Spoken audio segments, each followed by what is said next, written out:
Hello, this is Syed Akhtar Mahmood. Today I shall take you on a journey through Bangladesh's development landscape as it has evolved in the last 2 or 3 decades.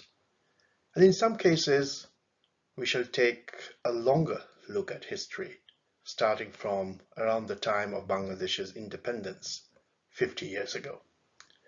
We shall look at the big picture and then we shall drill into some details before ending the presentation with some look at the vulnerabilities that still exist that we should watch out for, and what would be some priorities as we chart our development journey in the future. So we shall start with the big picture. We shall look at what has happened with poverty trends in the country and the factors underpinning the trends that we shall observe. So the big story, the big development story in recent Bangladesh is the substantial reduction in poverty. As you can see from the two charts, the first one shows the trends in poverty and the second the trends in extreme poverty. And let me take this opportunity to explain a bit how experts who work on poverty issues define poverty. So poverty and extreme poverty are both defined in terms of the income that is required to acquire a certain bundle of necessary goods, food items, as well as non-food items. Now, the poverty line is estimated on the basis of a bundle, which includes the basic food items that people need, plus a set of non-food items.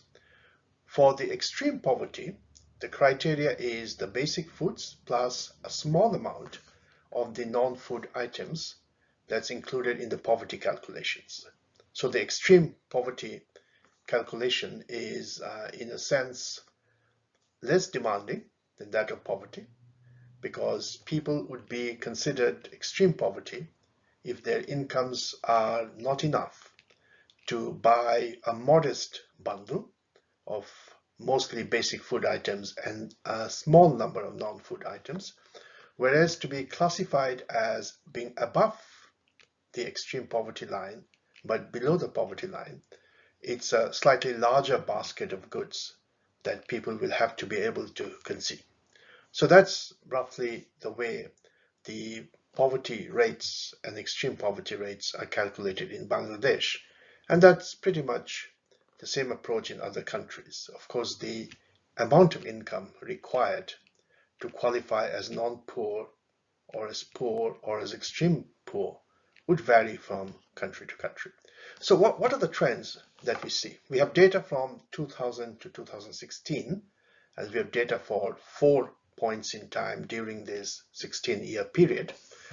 So if we start at the beginning of this period, in the year 2000, we see that 1 out of 2 Bangladeshis, 49% to be exact, was considered poor, and about a third was living in extreme poverty.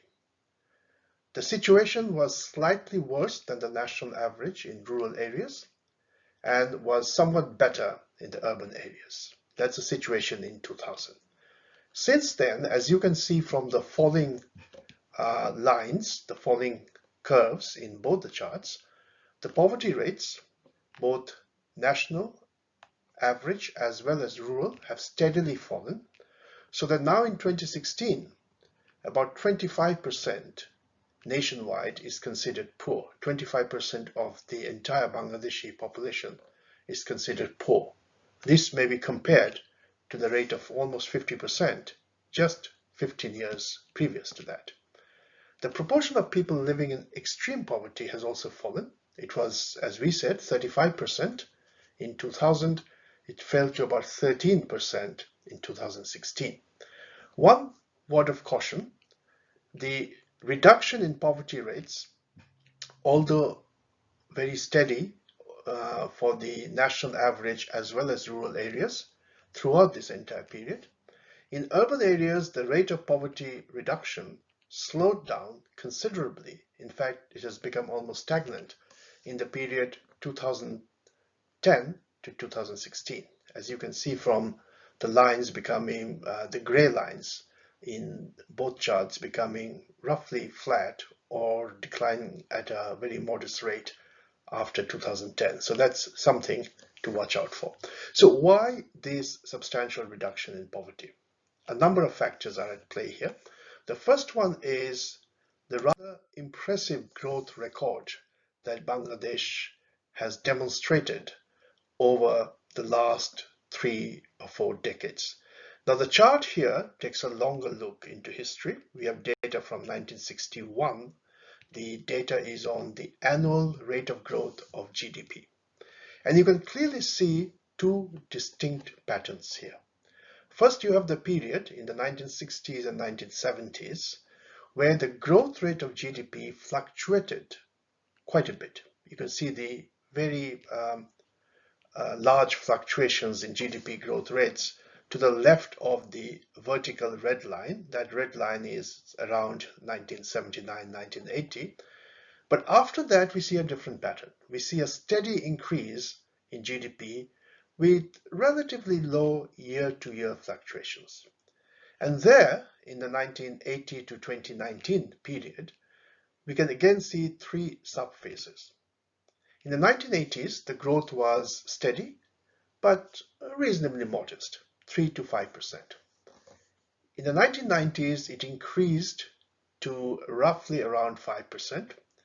And then from 2001 onwards, we have an accelerating growth rate. And the growth rate has increased to reach about 8% in 2019. So we have clearly entered a substantially higher growth phase in recent years, in the last 20 years or so. And we must point out here that this record is quite remarkable compared to other developing countries. Very few developing countries have experienced such sustained growth rates over a period as long as 4 decades. 1980 to 2020, 4 decades, steady growth with not much year-to-year fluctuations, a remarkable record compared to the developing world at large. Very few countries have been able to achieve that. And that's important because it's not just growth, but the stability of the growth rate is very, very important for a variety of reasons, and Bangladesh has been achieving that. This growth in turn has been underpinned by at least a couple of things. So the first one is agricultural growth. And one good way to capture agricultural growth is to look at crop production indices. So here the chart, the first one shows the crop production indices for rice for the period 1961 to 2018, a fairly long period of time. And the second chart in the bottom shows the same thing for vegetable. So this is the trend in the index. The index takes the 2014 to 2016 production figures as 100. So that's why these are comparable. We are not using actual units of production, but taking that as the index. So anything below 100 means that the production in those years was below the level in 2014 to 2016. But the important thing is the trend. And in each chart, we show two trends. One is the gross production index. The other is the per capita production index. So it takes the gross production index, divides it by the rate of growth of population to get the per capita production index. And what do we see here?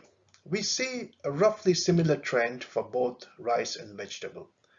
We have a steadily increased gross production index, crop production index over this period, although the rate becomes faster later, let's say from the late 1990s. So as a result, the per capita production index is actually increasing. Actually, it's not increasing. In fact, it's decreasing rather modestly, but decreasing nonetheless from the early 1960s to the late 1990s. And then the growth in crop production outstrips the population growth rate. And that is why the per capita production index actually starts showing an increase. And in recent years, reasonably fast increase. So that's something encouraging. The increase in crop production especially in recent years. And then, of course, as all of you know, another major factor has been the growth of the garment industry, which is the most successful manufacturing and export story of Bangladesh. As you can see from the first chart, the rise in export values in the sort of 25-year period that we are covering here, 96 to 2020, the trends in total exports and garment exports, or apparel exports as they're often called, uh, follow more or less the same pattern. And that's not very surprising because apparel exports, garment exports account for an overwhelming large proportion of the total exports of the country. And that ratio has increased over time. So in the mid-1990s, garment exports accounted for about 2/3 of total exports from Bangladesh. Now it has become more than 80%. So the share of garments in total exports has increased. The composition of garment exports has also changed. And if you look at the second chart, garment exports come in two broad categories: woven exports, woven products, and knitwear products. Now, in the mid-1990s, the woven products dominated the garment exports. Almost 80% were woven and just a little over 20% were knitwear.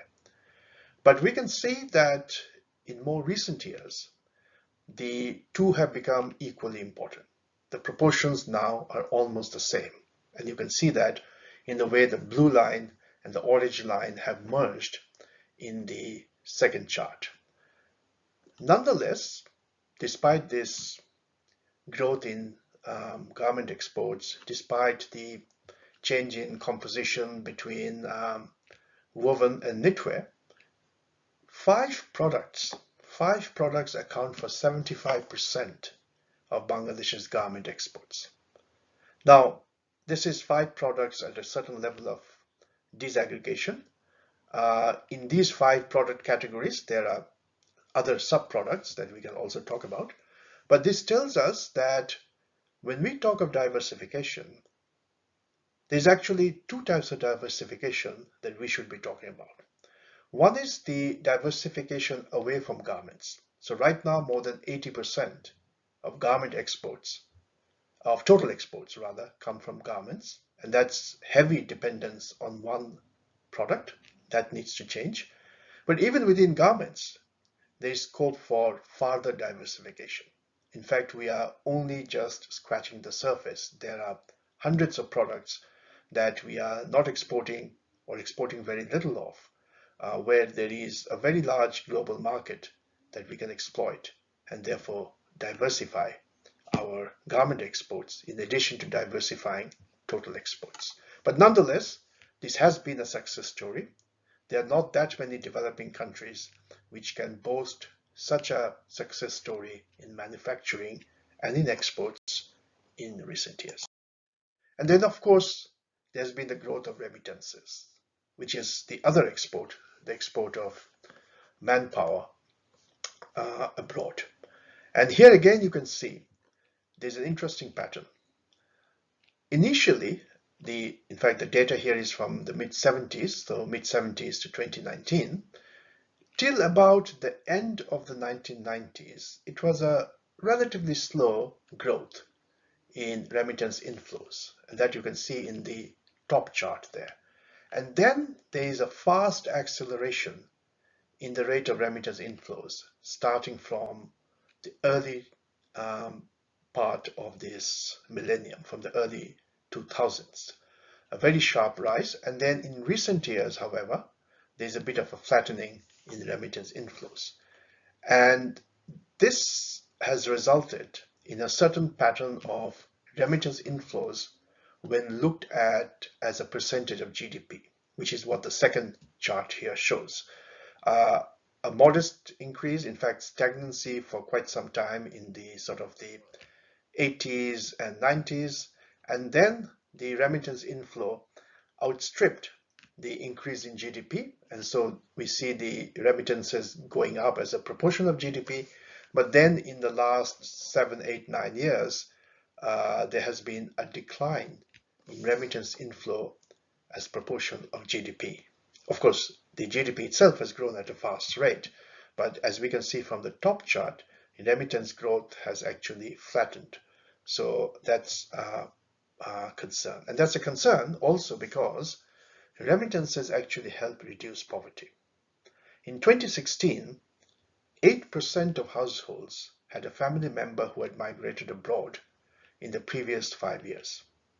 And the remittances that they have sent not only helped increase welfare of their own families, but the spending by the family members also helped boost local demand. And we will see later that one of the positive things that has happened in the rural areas of Bangladesh is the growth of rural non-farm activity. And remittances have played a major role in creating the demand for these activities. There have been studies which have shown the relationship between remittance inflow and poverty reduction.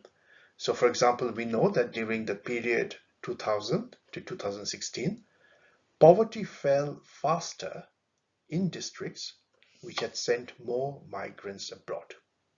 Districts which had sent more migrants abroad experienced a faster reduction in poverty during the period 2000 to 2016, the 16-year period.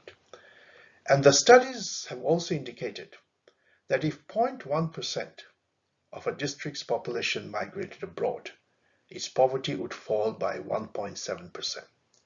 So these figures show the significant role that remittance inflows play in reducing poverty in Bangladesh. In addition to these economic indicators, we must also note that there has been impressive progress on social indicators.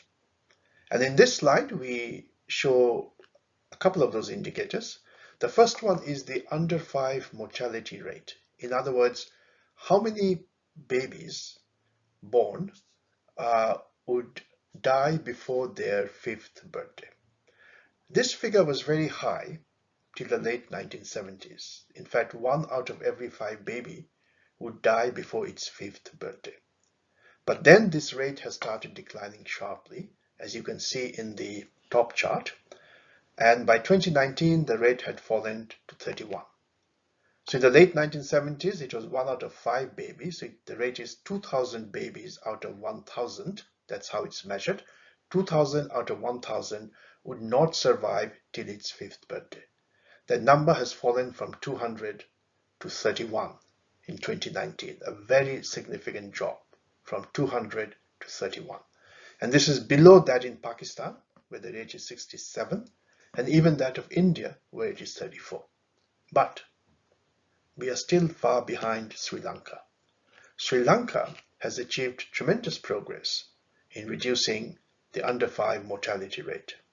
In Sri Lanka now, only 7 out of 1,000 babies die before reaching age 5.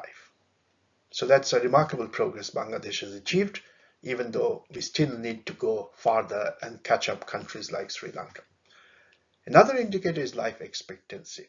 Life expectancy has gone up, especially for women, and that's very, very interesting.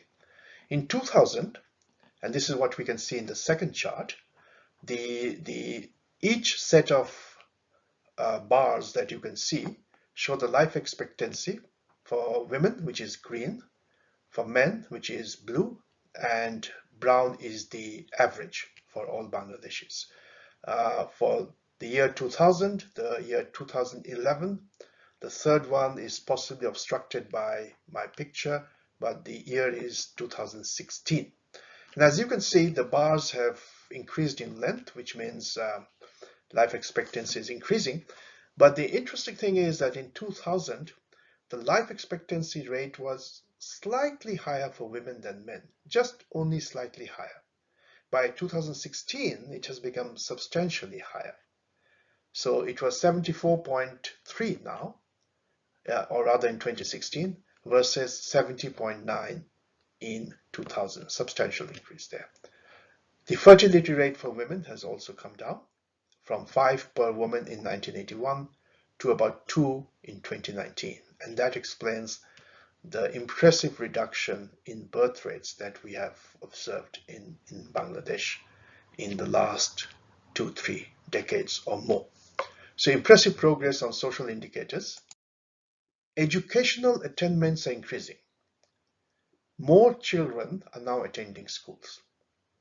So from 2000 to 2016, the net school attendance rates, the net means the gross minus the dropouts, because children often drop out from school. The net school attendance rates rose by 20 percentage points, not 20%, 20 percentage points for primary school and 22 percentage points for secondary. So these investments, these increasing investments in children's education over many years, are now translating into a more educated working age population. But the very important thing and the heartening thing about this is that the gender gaps in school enrollment and education attainments are actually closing. And this is reflected in the second chart, where we show the trends since independence, the trends in gender parity in school enrollment. And we show that both for primary education and for secondary education. Now, gender parity is the school enrollment for girls divided by the school enrollment rate for boys. So if the rates are the same, the parity index would have a score of 1.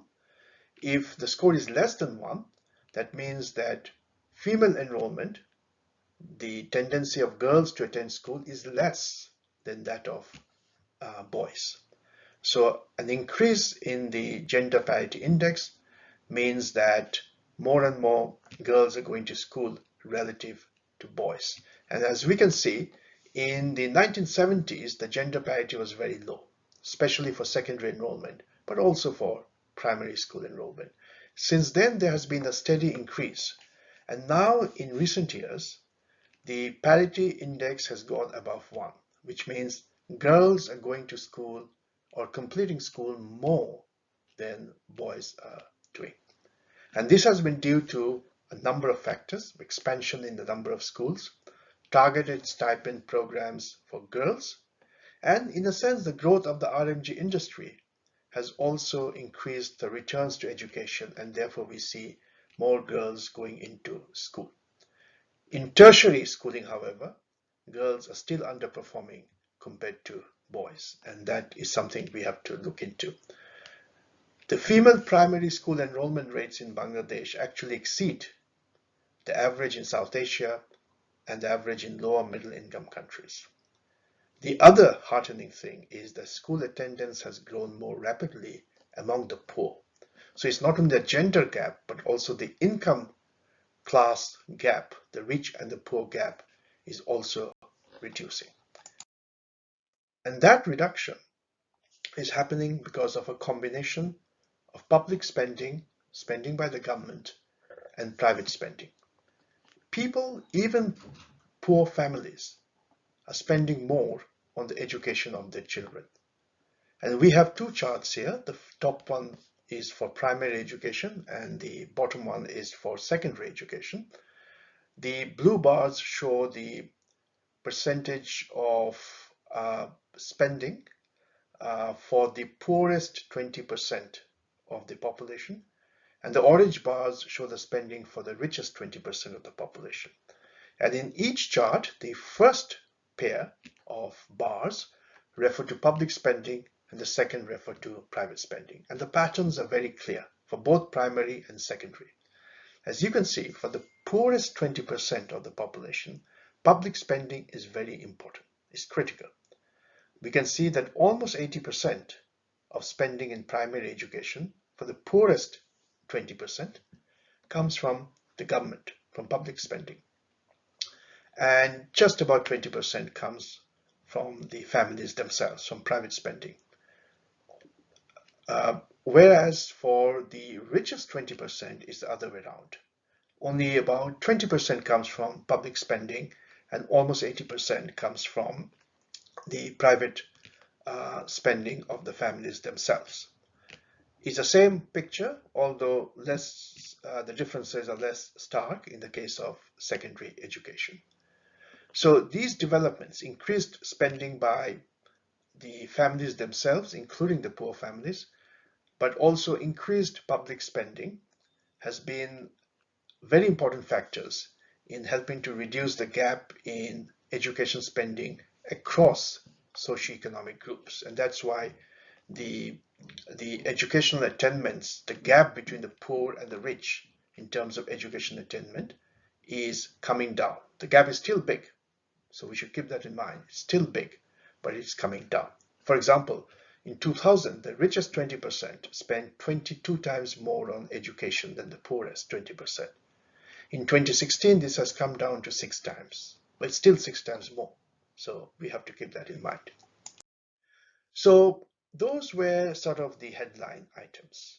We'll spend some time going into the sort of some of the details behind the headlines to get some more granularity in terms of the development story that we are trying to tell through this presentation. So we just have a few headlines. We'll look at some of the story behind the headlines. First, the sectoral composition of output has changed, and in particular, the importance of agriculture has declined steadily, at least since 2000. So the first chart shows the trends between 2000 and 2016. The yellow bars show the share of value addition by agriculture, forestry, and fishing, the share in GDP, and the blue bars show the employment in agriculture as percentage of total employment. And as you can see, the share of agriculture, forestry, and fishing in GDP has decreased from 23% in 2000 to 14% in 2016, a fairly substantial decrease. Employment, 64%, two-thirds came from agriculture in 2000. Now it's down to 40%. The second chart is interesting. It shows some differences in the growth pattern, in the job creation pattern, between the three major sectors of the economy, agriculture, industry, and services, in three different periods. So for example, in 2000 to 2005, agriculture had low growth in agriculture. But there was high growth in industry, but the high growth wasn't job creating. So it was a jobless growth. High growth, but the growth in output was not matched by growth in jobs. On the other hand, the services sector, it had moderate growth, but it was job creating growth. So a lot of jobs were being created in the service sector, despite the relatively moderate growth. The pattern changed in 2005 to 2010. This time, agriculture had high growth. Industry had not only high growth, but job creating growth. So this is when the manufacturing sector of Bangladesh started becoming a major job creator from 2005 onwards. Services, the growth rate increased, which was moderate in the previous period, became very high, but it was low job creating. Not that many jobs were being created in the service sector. So the burden of job creation in 2005-2010 was borne by industry. In 2010-2015, agricultural growth became low again, which we saw in some earlier charts. So the high growth pattern of 2005-2010 was not maintained in the subsequent 5-year period. But the high growth rate in industry continued. In services, they went back to more moderate growth. All this had implications for poverty reduction. So in 2000 to 2005, poverty reduction was driven largely by the service sector. In 2005 to 2010, it was largely by agricultural growth. In 2010 to 2016, it was by rural non-farm growth. Rural non-farm growth is becoming an important phenomenon in Bangladesh, and we need to note that. Some further information on agricultural production. The composition of agricultural production has changed. So on the one hand, the relative importance of agriculture has changed, but within agriculture, certain crops have become more and more important.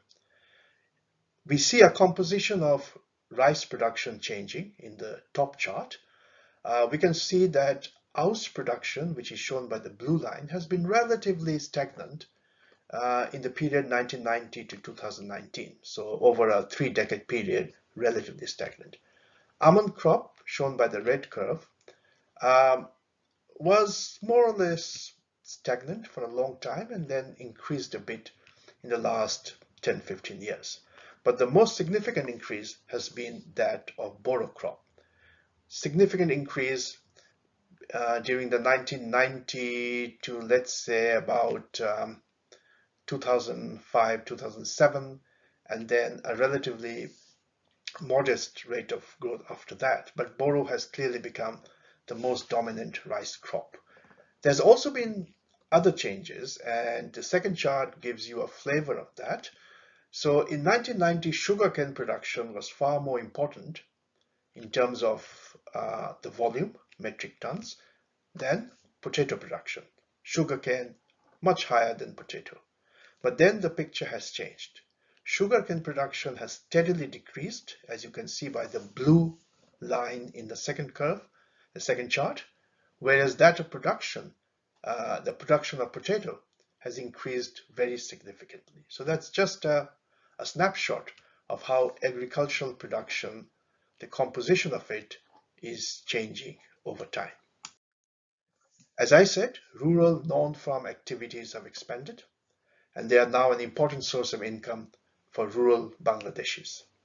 In 2010, for example, almost half of all the rural households were primarily engaged in agriculture. By 2016, this proportion had fallen to 1/4, roughly 27%. So non-farm activities is now a major driver of rural poverty reduction. You can see the relative changes in the importance of the relative importance of non-farm and farm employment in the chart that we have. In 1995, 60% of employment was on the farms and only about 40% was non-farm. And now non-farm and farm employment in 2016 is almost the same. So as I was saying, non-farm activities is now a major driver of rural poverty reduction. So for example, in 2005 to 2010, almost 70% of rural poverty reduction was among households who are primarily engaged in agriculture. But in 2010-2016 period, about 60% of poverty reduction was among households whose primary sector of employment was not agriculture. It was industry or services. In other words, the non-farm activities in the rural areas. And there are studies which have shown that households with higher shares of non-farm income were less likely to remain in poverty or fall into poverty. I should mention here that most families in the rural areas have income from both agriculture, from both farm sources and non-farm sources, but we are talking about the shares of these two sources in the incomes of different families. So the families with the higher share of non-farm income are the ones who are less likely to be in poverty or fall back into poverty. So rural non-farm activity is clearly very important for poverty reduction. Now, underpinning all these changes that we are discussing, or most of these changes that we had been discussing in the last 30 minutes or so, is the increase in infrastructure. Infrastructure and energy, two important factors. And this is where there has been some remarkable trends in recent times. If you look at road connectivity, Bangladesh has three types of roads. We have the national highways, which link Dhaka, the capital city, to the divisional capitals and the capitals of the old districts, the old 20 districts that we used to have. Then you have the regional highways, which connect the old district capitals to the new district capitals, the 64 districts that we have, and the Upazila towns. These are the regional highways. And then you have the so-called feeder roads, which link the district and Upazila towns to the villages and smaller towns around them, feeder roads. And you can see a stark picture in the chart. The blue and orange lines are the national and regional highways. The network of national and regional highways have expanded since independence. The data is from 1972 to 2020, but at a rather modest rate. So for example, in 1972, we had about 3,600 kilometers of regional and national highways. That has jumped to 8,500 in 2020, or rather in 2020. The slide says 2010, it's actually 2020. So it's roughly about 104 kilometers each year.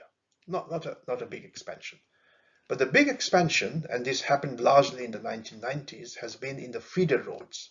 And you can see the big jump in the gray curve. And then there has been some decline, but it has remained at a fairly high level. And it is this huge expansion of feeder roads that has substantially increased rural connectivity with the rest of the country.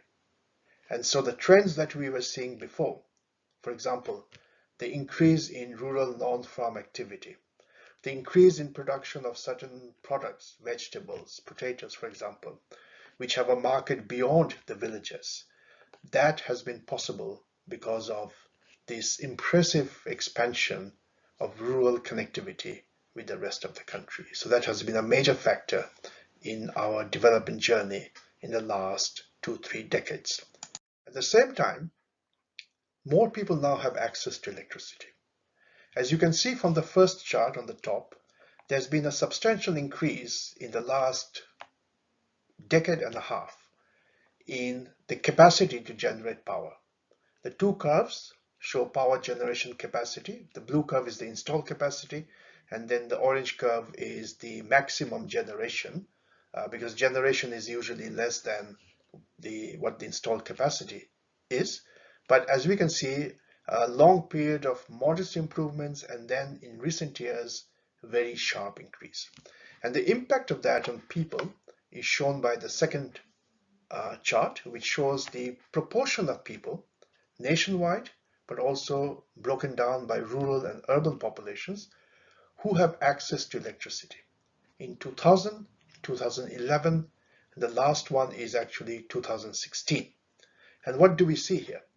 We see a significant increase in the access. The national average has increased from 32% in 2000 to roughly 75% in 2016. So 1/3 of Bangladeshi households had access to electricity in 2000. Now about 3/4 have access. Obviously, as you would expect, access is higher in urban areas. It has gone up from about 80% to 94%. The remarkable thing is that people in rural areas also have enjoyed a significant increase in their access to electricity. In 2000, 17%, which is just about 1 out of 6 rural households, had access to electricity. Now it is 66%. 2 out of 3 households have access in villages have access to electricity. This is a very significant development, and this is changing the lives of people in the villages of Bangladesh. Now, different players have contributed to these impressive outcomes. I'm sure that was a question that most of you had by the time we came to this slide. Who are the people who have contributed to these outcomes?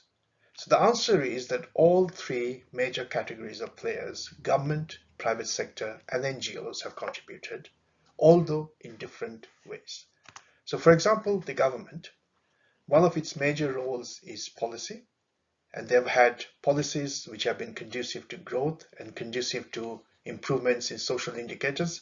Policy complemented by public spending, as we saw in the case of education, but government also has regulations and also has to establish the rule of law.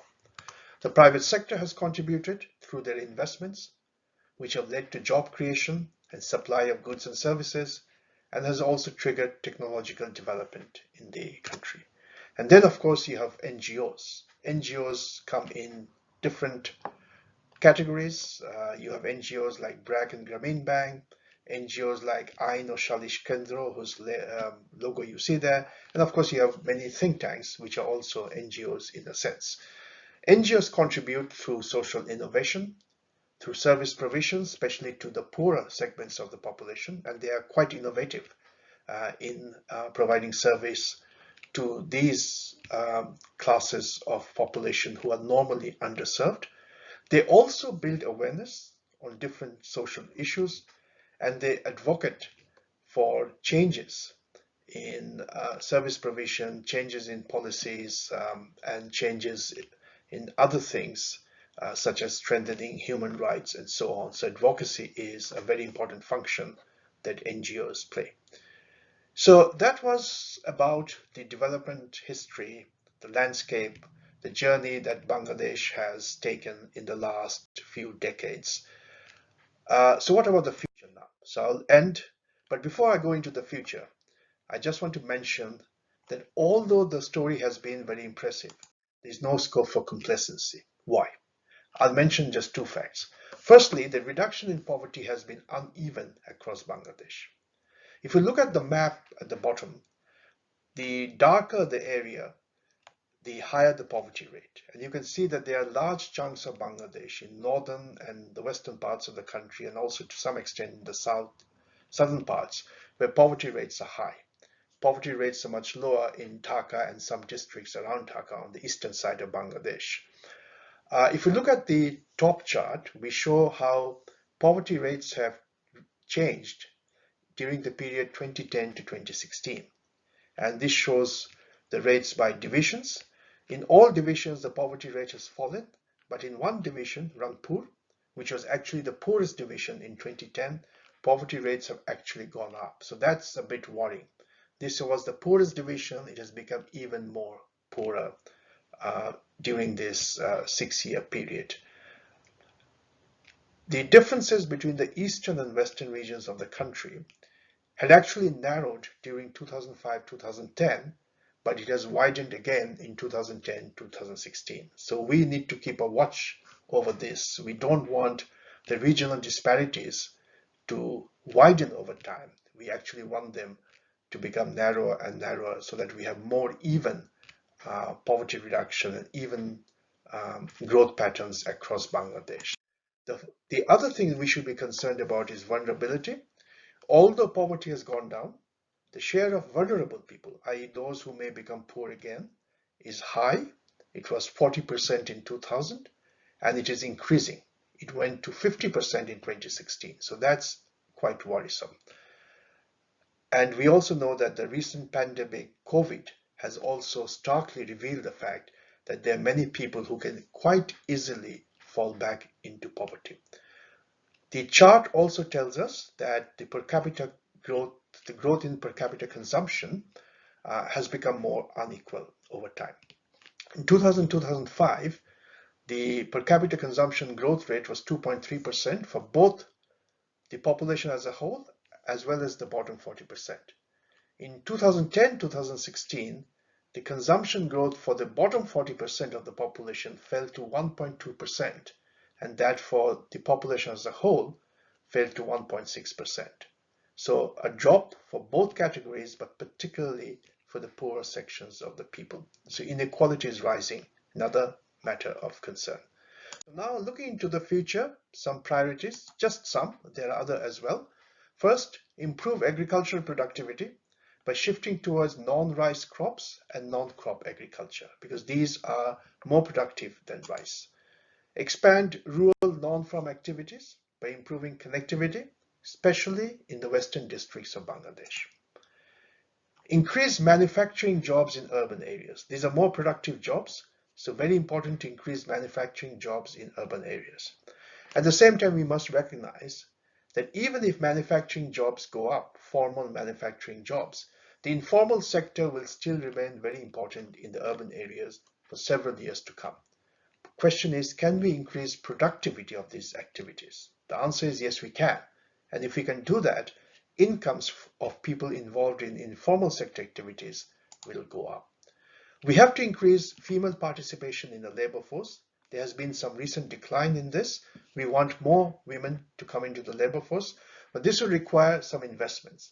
For example, investments in female-friendly public transportation, special housing, and childcare facilities. And finally, we need to invest in human capital development, especially in cognitive and behavioral skills. So in brief, very impressive performance both on the economic front as well as on the social front in the last 2, 3, 4 decades after independence. But there are vulnerabilities. There are some areas of concern that we have to keep in mind, and there's still a long way to go as reflected in these 5 sets of priorities that I just mentioned. Thank you very much.